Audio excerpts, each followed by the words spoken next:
Though I know I'm very much dating myself with this reference, I recall a very popular song from the 90s by an artist named Joan Osborne that was titled What If God Was One of Us? In this song, Osborne sings the lyrics, What if God was one of us, just a slob like one of us, just a stranger on the bus trying to make his way home. I don't know much about Joan Osborne, whether she was or is a Christian artist, or if she was singing these lyrics somewhat ironically. But I do know that they illustrate an important and beautiful point. That is, the normal people that we interact with in our everyday life, are people who are made in God's image. And it's important to treat them as such that when we are interacting with people in our everyday life, we are interacting with the divine himself. During the first 2 weeks of this Advent series, we discussed some of the messianic prophecies from the Old Testament. And though, of course, with the context and the hindsight that we have now, we understand that Jesus himself was a perfect fulfillment of these 300 plus prophecies. But you wouldn't necessarily blame the people of Israel, God's people, if somebody other than Jesus, who came as a baby boy, would have arrived onto the scene. You see, the nation of Israel, were under the oppression of the Roman Empire. So it would have been very much welcomed if a mighty warrior king came riding in on a horse with an army behind him to overthrow the Romans and to free God's people once and for all. But that's not what happened. You see, Jesus was born in a meager setting to an average, if not poor couple, in a very small village in rural Nazareth. And really, nobody noticed.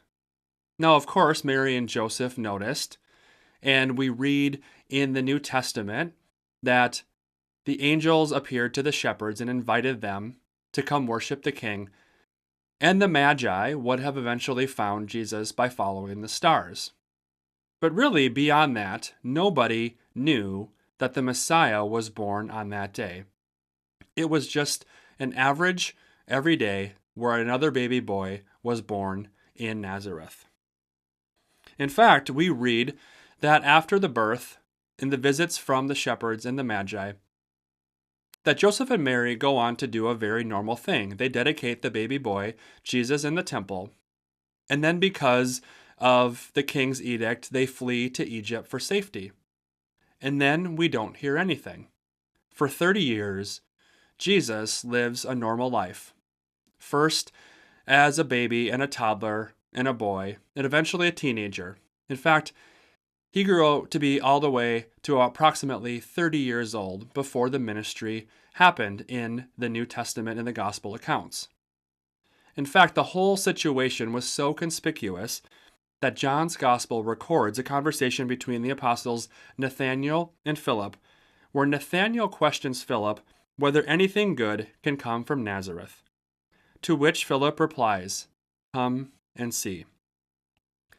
It's very easy to go about our everyday life and develop mental shortcuts to explain the monotony of our surroundings. In fact, it's quite necessary. Imagine if you had to figure everything out, every normal thing out every single day. And so our brain creates shortcuts for us to understand the world around us. We become programmed in many ways to expect a certain ordinary in the routines and stop noticing the extraordinary, the beautiful divine things that are happening that aren't loud or in our face or break us out of our routine. The cars that we pass on our commute, the faces on the walk to work or in our kids' drop-off line at school, after a while, just really become some sort of white noise. And this, friends, is the message for week 3, the third and final week of our Advent series. That to slow down and notice is to question our surroundings and be prepared to be surprised by encountering the divine that we interact with on our everyday and normal life. We've already discussed the theology of waiting, of being a people of waiting, and how to wait well. But to slow down is to do this. that we don't have to succumb to a monotonous life. Rather, like Joan Osborne sang, and Philip responded to Nathanael, take time to see, to notice.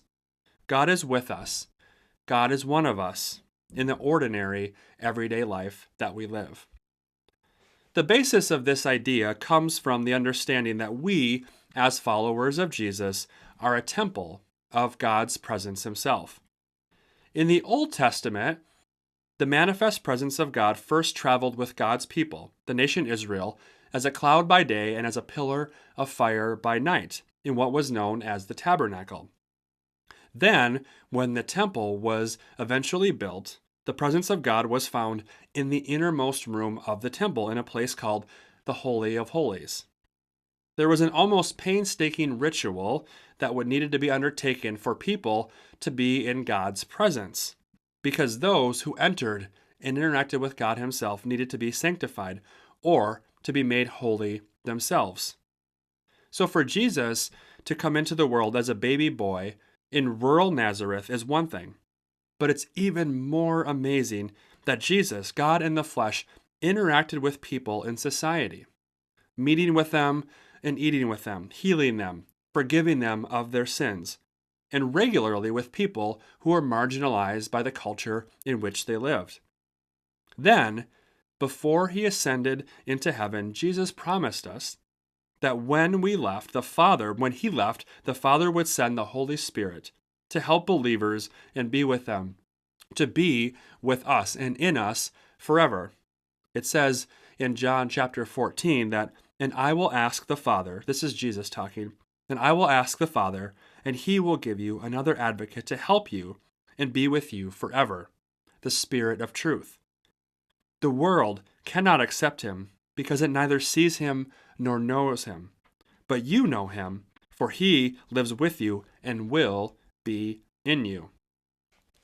So now, because of Jesus, we are the temple. In some ways, we are the tabernacle, the traveling location of God's presence among his people, the dwelling place for God on earth. Because Jesus came into this world, and because he was accessible, and he made his manifest presence accessible because of who he was and the power that he carried. It is in fact all of us. We, as God's people, we are the presence, the dwelling place of God himself on earth. Notice that in that passage in John 14, it says that that the world cannot accept him because it neither sees him nor knows him. I recently traveled to New York City and spent some time in Times Square. If you haven't been, this is really one of the loudest, brightest, most overwhelming places on planet Earth. It's filled with advertisements, billboards, light shows, storefronts, performers, each trying to outdo the other to capture the attention of the people that walk by, the millions of people that walk by each and every day. And this is how the entire world is, isn't it? It's a competition for our attention, that whoever can become the loudest, brightest, can fight for our attention and capture it. So I wonder, in a world that is so desperately trying to connect with the transcendent, with the divine, how much it has been programmed to look for the mighty warrior, king kind of God. When Jesus, Emmanuel, God with us, came as a powerless infant, a baby boy, and left his presence in everyday, ordinary people. That the answer is in the ordinary, everyday part of our lives, and in people that we encounter each and every day.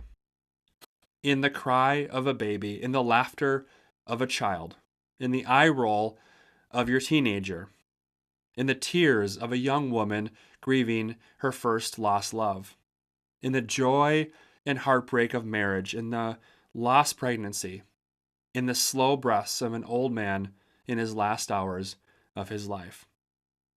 You see, Jesus, Emmanuel, God with us, teaches us that this is where God is found. That while we are waiting for the big things, we miss the little moments the transcendent divine moments of God's presence amongst us. We speed through our everyday life, barely acknowledging the stranger, and often promising ourselves that we'll respond to that text from a friend tomorrow, always tomorrow. Or we'll call our mom this weekend when we have some time, and then weeks and months pass us by. You see, we want God's moves to be the big moves. When He is ready and waiting to surprise us in our normal everyday life, the ordinary normal everyday life, in the mundane things, in the everything that we've pre-decided isn't anything special, that we see and immediately forget or compartmentalize into our own meaning. In his book, Honest Advent, author Scott Erickson writes of the antidote to a life where assumption rules our thinking. In this book, Erickson writes, "Our assumptions hinder our spiritual journey in all kinds of ways. And the antidote to assumption is surprise. The surprise of Christ's incarnation is that it happened in Mary's day as it is happening every day in your lack of resources, your overcrowded lodging, your unlit night sky, your humble surroundings. It's a surprise that life can come through barren places. It's a surprise that meek nobodies partake in divine plans. It's a surprise that messengers are sent all along the hidden journey of life to let you know that you are not alone. It's a surprise that you will be given everything you need to accomplish what you've been asked to do. It's a surprise that nothing can separate you from the love of God. Nothing can separate you from love. Your assumptions believe there must be something that can, but surprise, nothing can. Look around you. Consider that God is, in fact, one of us. His presence is with us and in all the people that we interact with in our normal everyday life. Each person that you see is a person made in God's image, the dwelling place for His presence. His incarnation is in all of it. Sometimes in our life, in our waiting, we have the ending all prescribed. We expect that only if a situation works out a certain way can it be the divine ending. While Leah and I were dating, we were both healing from some trauma and hurt from our past marriages. And so, in our seeking after, my seeking after a perfect ending to our love story, I found myself no longer dating Leah. I found myself on the other end of a situation where a person that I love dearly and that have dedicated and given my life to needed some time and space to heal herself, for God to work on her. And because the ending hadn't worked out the way that I hoped, I was grieving. I was upset. Along came God. There was a time that a dear friend at the former church that I worked at led us through a devotional time where she asked us to write a letter to someone in our life. It took me about 30 seconds of praying to realize that the person that I needed to write a letter to was Leah.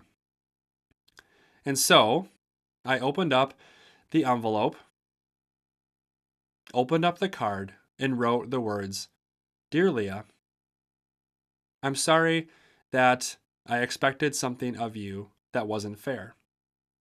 I'm ready to be a part of your life, whatever that looks like, even if it's just a friend. I came here to be your friend, to be someone who loves you and cares about you, and I deeply do." And I did something very bold, and I put that letter in the mail to arrive at Leah's house. You see, this whole divine plan in our lives isn't necessarily about what we want or what we expect. Each person that we interact with is a person that God is pursuing, that God is working on and working through. And sometimes the timing of it all doesn't make sense to us. But ultimately, because God is who He is, and because He is working in the way that He is working out His plans to surprise you, to ultimately fulfill your deepest needs and your deepest longings. That when you take a step back and realizing that this center of the story is not you, but it is God, the God who is transcendent and the God who is made manifest present in each individual person that you come into contact with, you just might be surprised. You see, in our lives, in our stories, we look everywhere for hope.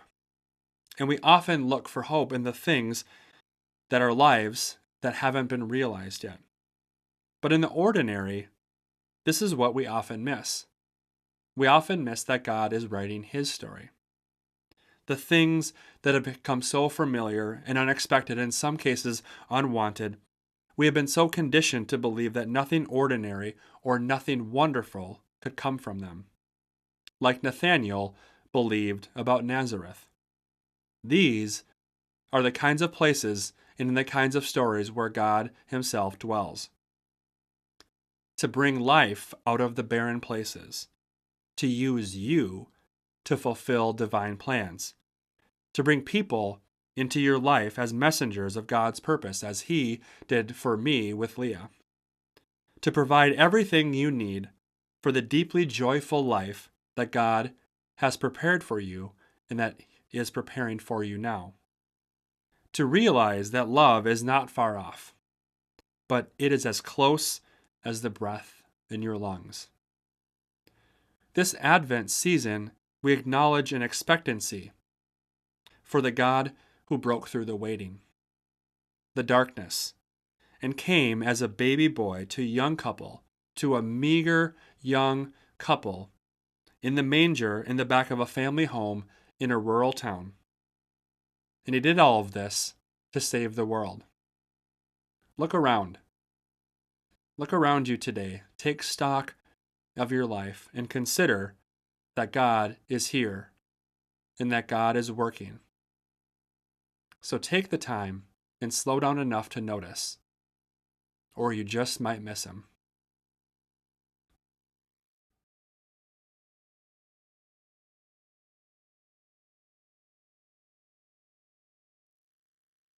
In just a moment, this week's Missional Community Discussion questions are going to appear on your screen. When you see the questions come up on your screen, take a moment to pause the video and consider and write down your answers as to aid in discussion with your missional community this week.